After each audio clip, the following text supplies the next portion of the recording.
Assalamualaikum warahmatullahi wabarakatuh. Selamat siang rekan-rekan semua. Sebelum memulai nonton ini, jangan lupa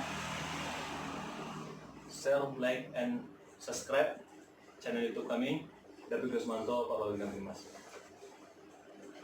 Pada siang ini telah hadir Bapak dosen dari Unilab Fakultas Hukum, Bapak Irawan Harahap, SE, SH, MKN.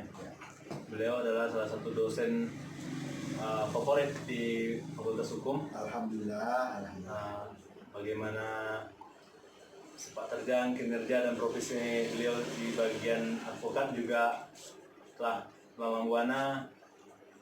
Kami khususnya mahasiswa sudah mengetahui dan mendengar. Dalam hal ini, saya sebagai Babin Kamtibmas Desa Tatabulu menjadikan beliau sebagai salah satu inspirator, karena saya tengok kegiatan beliau, saya tengok kehidupan beliau sehari-hari itu tidak lepas dari buku. Apa yang membuat beliau ini menjadi tertarik dengan buku, dengan keadaan zaman sekarang, anak-anak sekarang yang lebih fokus kepada game, bermain tak jelas. Saya pada konten kali ini minta saran, masukan, resep-resepnya lah kepada Pak Irawan. Jadi Pak. Ya, baik. Assalamualaikum warahmatullahi wabarakatuh. Senang sekali saya Irawan Harahap bisa berkunjung dan diundang di perpustakaan yang menurut saya luar biasa, di Perpustakaan Bayangkara, Desa Teratak Buluh, Kecamatan Siak-Hulu, Kabupaten Kampar, Riau. Karena kebetulan Pak Babin ini yang mengelola sehari-hari. Nah, tadi diminta sharing mengenai sebenarnya bagaimana sih buku ya dalam keseharian. Penonton semuanya, buku itu memang mungkin sekarang sudah jadi tidak tradisi lagi ya. Kalau dulu seingat saya pada waktu SD di tahun 80-an akhir atau 90-an awal, ketika ditanya oleh guru, jawaban yang paling gampang itu apa? Sebutkan hobinya, membaca buku, gitu ya.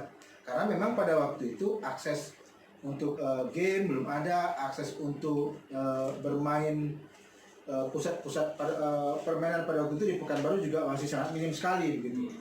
Belum lagi mamanya siaran televisi juga, saya masih ingat itu mulainya sore hari. Jadi ada kebiasaan jam 4 sudah pada mandi semua.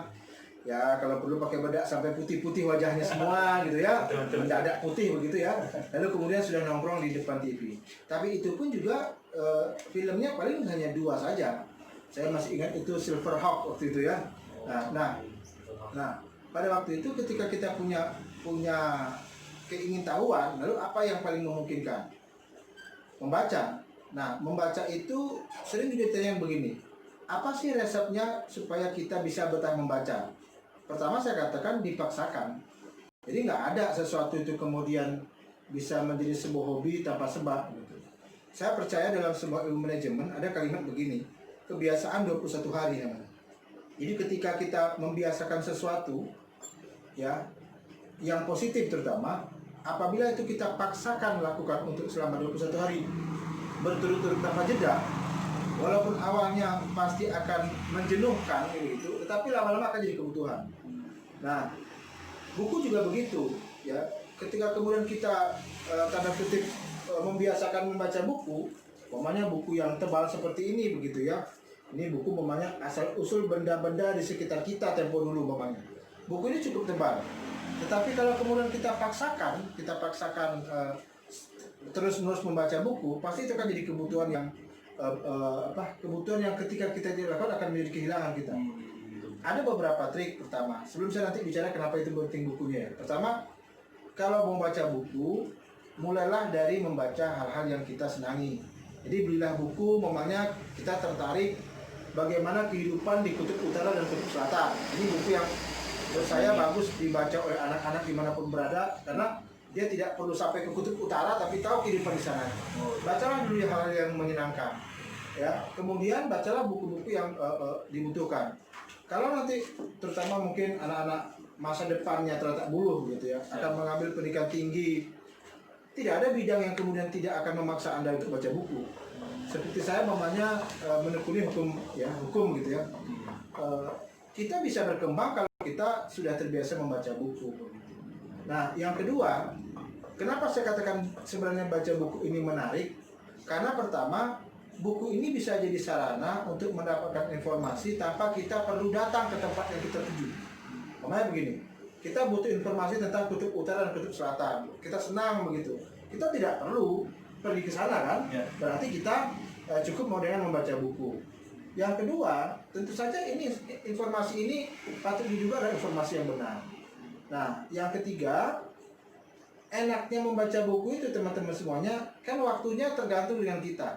Jadi kita bisa menyesuaikan dengan waktu yang kita miliki. Kita bisanya sore-sore, kita bisanya pagi-pagi, kita bisanya siang-siang gitu. Nah, mungkin kalau Pak David lihat saya sehari-hari, saya selalu pasti baca buku, bawa buku kemana-mana. Persoalan dibaca apa enggak itu nanti dulu. Tapi bawa aja dulu. Terutama kalau mamanya kita mau pergi ke bank yang nantinya harus antri, panggilan antri begitu, atau kita mau ke rumah sakit atau kemanapun, bawa saja buku gitu. Dan saya selalu biasanya membawa alat penanda ya, kalau mereknya Stabilo lah gitu ya, atau pulpen yang berwarna berbeda, bahkan seperti merah gitu. Nah, itu sih mungkin menurut saya. Dan saya tidak mengatakan bahwa media Google itu kemudian tidak bagus, tidak, tetapi tetap bagaimanapun juga membaca buku merupakan kebiasaan yang sangat positif. Apalagi saya lihat di sini di Teratak Bulu sudah dimulai diinisiasi oleh seorang Pak David sebagai Babin Kamtibmas ya. Dia sudah bikin yang namanya perusahaan perpustakaan keliling begitu ya. Ya itu sudah menjemput bola lah kepada masyarakat. Itu menurut saya. Ya, jadi intinya yang Bapak sampaikan tadi, buku ini sebagai jendela dunia ya Pak ya? Ya, istilah buku gudang ilmu, buku jendela dunia, saya pikir orang-orang dahulu membuat istilah itu bukannya tanpa sebab ya. Karena saya ulangi tadi, contohnya di sini ya. Ini mesti jauh dari Polres ya, mesti jauh dari Polsek. Tapi ketika masyarakat ingin tahu bagaimana sih sebenarnya aturan bertata tertib lalu lintas, dia nggak perlu telepon lantas, dia tidak perlu tanya ke orang perhubungan, tapi cukup baca aja contohnya di sini. Buku dengan judul Tertib Berlalu Lintas, dia jadi tahu. Apalagi di sini juga dalam buku ini juga ada nih, contohnya rambu-rambu lalu lintas yang kemudian dapat digunakan, begitu ya. Petunjuknya ada. Petunjuknya ada. Bagaimana ketika kita melewati jalan kemudian ketemu dengan tanda-tanda ini. Nah, kita nggak perlu harus sengaja pergi ke tempat pengujian SIM untuk itu gitu. Nah, dengan beginilah, apalagi disertai dengan gambar-gambar menarik ini menyebabkan nanti insya Allah akan terserap dengan mudah bagi masyarakat, terutama juga anak-anak begitu. Wah, seru juga kalau punya hobi generasi sekarang ini, punya hobi seperti Pak Irawan yang bisa dikatakan unik. Bisa dikatakan kalau zaman sekarang. Kalau dulu saya mulainya dari Wiro Sableng. Masih ingat itu favorit Pak Wiro ya? Sableng, bukan favorit, awalnya nggak ada pilihan kan. Wiro Sableng, Petro, Gareng gitu ya. Kan dibaca tuh. Ya, karena dibaca kalau perlu kebiasaan. pinjam pada waktu itu tapi nggak dibalikin gitu. Ya, karena saking sukanya membaca maka mengembalikan pun lupa. Tapi itu kan zaman jahiliyah dulu ya. Tapi alhamdulillah rekan-rekan di sini Pak Irawan Harahap selain sebagai inspirator saya di bidang edukasi pendidikan, beliau juga menyumbangkan buku kepada perpustakaan Bayangkara ini. Kurang lebih kemarin 60 buku, dan insya Allah akan ditambah lagi, yang insya Allah nantinya akan saya buka untuk di sini, dan juga perpustakaan keliling. Ya, karena betul kata orang, manusia itu gudangnya lupa. Kalau buku gudangnya ilmu, manusia itu gudangnya lupa. Tadi sebenarnya saya sudah nyiapin 50 buku untuk di sini, tetapi kemudian lupa membawanya. Nah, untung saja yang di tubuh ini nggak lupa dibawa gitu ya. Tapi menurut saya ini juga sekalian nih untuk kepada yang melihat video ini, tidak harus menyumbangnya ke perpustakaan Bayangkara, tapi syukur-syukur iya. Tapi menurut saya salah satu cara kita beramal ya itu juga selain dengan bersedekah dan macam-macam adalah dengan menyumbangkan buku di perpustakaan publik. Kenapa begitu? Karena saya yakin Umpamanya saya nyumbang buku di perpustakaan ini, ya resiko buku itu kalaupun hilang di tangan oleh pembaca yang nggak balikin, kan dia baca.